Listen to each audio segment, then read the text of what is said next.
आपने कभी सोचा है कि क्या हमारे पास छठी इंद्री होती है?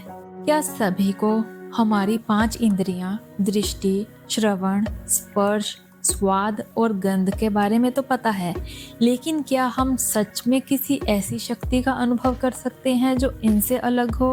कई बार हम कुछ ऐसी घटनाओं का सामना करते हैं जो समझ से परे होती हैं, जैसे अचानक किसी का फोन आने का एहसास होना या भविष्य में किसी घटना का अंदाजा लगाना। क्या ये सिर्फ संयोग होते हैं या हमारे पास छठी इंद्री भी होती है? विज्ञान और मानसिक शोध इस सवाल पर कई सालों से काम कर रहे हैं। जब हम छठी इंद्री की बात करते हैं तो हम एक ऐसी अदृश्य शक्ति की कल्पना करते हैं जो हमें बिना देखे, सुने या महसूस किए किसी खास घटना या व्यक्ति के बारे में जानकारी देती है। ये वही है जो लोग इंस्टिंक्ट या इंट्यूशन या अंदर की आवाज के नाम से जानते हैं।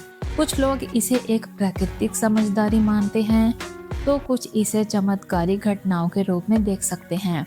आप में से कुछ ने शायद कभी ना कभी अनुभव किया है कि आप अचानक किसी स्थिति का पूर्वाभास कर लेते हैं या बिना किसी कारण के आपको महसूस होता है कि कुछ होने वाला है। या ये हमारे दिमाग की गहरी समझ का परिणाम है या फिर ये छठी इंद्री का ही काम है। साइकोलॉजिस्ट और न्यूरोसाइंटिस्ट मानते हैं कि हमारा मस्तिष्क बहुत ही जटिल और संवेदनशील होता है। हम हर समय सूक्ष्म संकेतों को पकड़ते हैं, जैसे किसी के चेहरे पर हल्का बदलाव, उनके शरीर की मुद्रा या कुछ और जो हमारी आंखों से बच जाता है। हमारी मानसिक स्थिति, अनुभव और अवचेतन मस्तिष्क इन संकेतों को जोड़कर हमें किसी घटना की पूर्व सूचना दे सकते हैं। अब सवाल ये है कि क्या ये सच में छठी इंद्री है या ये केवल हमारे मस्तिष्क का एक कौशल है?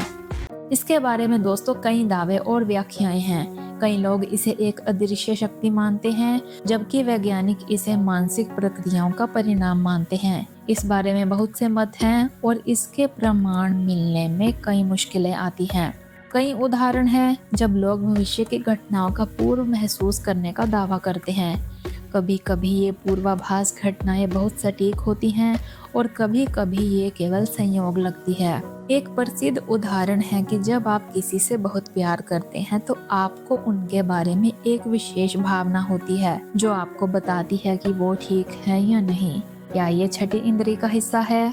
हमारे आसपास के वातावरण जो हम प्रतिदिन अनुभव करते हैं वो हमारे मस्तिष्क के अवचेतन स्तर पर छिपा रहता है। ये छोटी छोटी जानकारी हमें बिना सोचे समझे मिलती है और हम इसे अपने दैनिक जीवन में इस तरह से इस्तेमाल करते हैं कि हमें ये एहसास नहीं होता। हमारी छठी इंद्री अगर होती है तो क्या ये उस छुपी हुई जानकारी का एक और रूप है? इस विचार को समझने के लिए हमें अपनी मानसिकता और मस्तिष्क की जटिलताओं को गहराई से देखना होगा। कुछ मनोवैज्ञानिक मानते हैं कि ये सब हमारे आत्म संवेदनशीलता और सृजनात्मक क्षमता का हिस्सा है जो हमारे सोचने और समझने के तरीके को नया दृष्टिकोण देता है। तो क्या हम इसे छठी इंद्री मान सकते हैं? ये सवाल अभी भी अनुत्तरित है, लेकिन एक बात जरूर कही जा सकती है, हमारी मानसिक क्षमता और संवेदनशीलता कई बार उन सीमाओं को पार कर जाती है जो हम सामान्य रूप से जानते हैं। आखिरकार चाहे ये छठी इंद्री हो या ये सिर्फ हमारे मस्तिष्क का अद्भुत काम, ये हमारे जीवन को और भी रोचक और रहस्यमय बनाता है। तो दोस्तों, क्या आप भी कभी अपनी छठी इंद्री के अनुभव से जुड़े हैं? क्या आपने कभी कुछ ऐसा महसूस किया है जो शब्दों में बयान नहीं किया जा सकता? इस विषय पर आपके क्या विचार हैं? हमें कमेंट्स में ज़रूर बताएं। मिलते हैं अगली वीडियो में, तब तक के लिए धन्यवाद।